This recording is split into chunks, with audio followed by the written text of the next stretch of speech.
Bonjour, bonjour. Pour ceux qui ne me connaissent pas, je me présente, je suis Catherine Lecor, praticienne et enseignante du Qin et Tsang holistique multidimensionnel. Et aujourd'hui, je voudrais répondre à une question qui m'a été posée, à savoir, est-ce que le Qin et Tsang dans sa pratique est douloureux? Parce qu'une amie ce matin m'a dit, moi le Qin et Tsang, jamais, parce que j'ai entendu dire que c'était très très très très douloureux. Ah bah écoutez, comment répondre à cette question?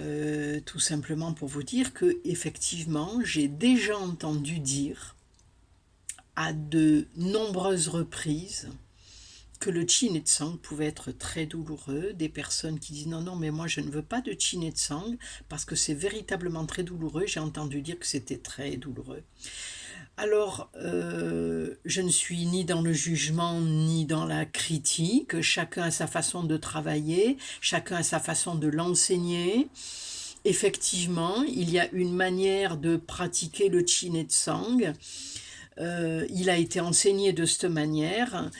Ou lorsqu'on va travailler sur certaines zones du ventre, sur défaire les nœuds, les enchevêtrements, travailler sur certaines zones du côlon, où on va carrément faire du rentrer dedans, y aller un petit peu quand même en force, sur des ventres qui sont déjà à la base douloureux, sensibles, qui peuvent être enflammés. Ça, c'est une façon de travailler. Ce n'est pas ma façon de pratiquer, ce n'est pas ma façon de l'enseigner. Je vous dirais même que dans les 3/4 des cas, les personnes qui reçoivent mes soins de Qin et de Tsang s'endorment sur la table et je suis obligée de les réveiller en leur disant « Allez, faut se réveiller parce que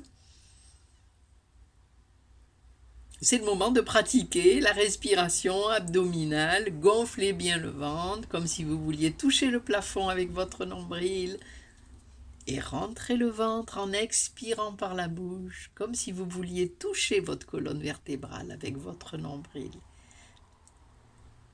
Alors si je réveille la personne, c'est qu'elle s'est endormie. Et si elle s'est endormie, c'est que ce n'était pas douloureux. Bien sûr, il peut y avoir des zones qui sont plus sensibles que d'autres, mais c'est un peu comme la réflexologie plantaire. Il y a des points qui sont extrêmement sensibles. Personnellement, je les travaille plus longtemps, à ma manière. Je les travaille plus longtemps et petit à petit, la zone se détend. Les tensions vont se dissoudre. Et à ce moment-là, on va pouvoir travailler un petit peu plus profondément et amener le corps à là où on veut qu'il aille, tout simplement, en s'adressant à lui, avec douceur, avec tendresse, avec amour, parce que comme je le dis, c'est très, très, très important. Le corps est notre cerveau émotionnel. Et nous avons emmagasiné, stocké, ancré profondément dans nos viscères, nos organes, des mémoires émotionnelles qui peuvent être douloureuses.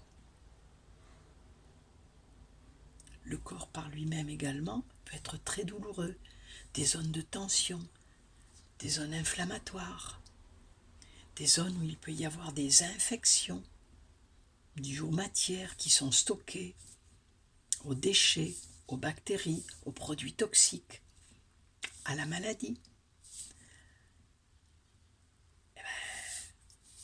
Il faut y aller en douceur, n'est-ce pas?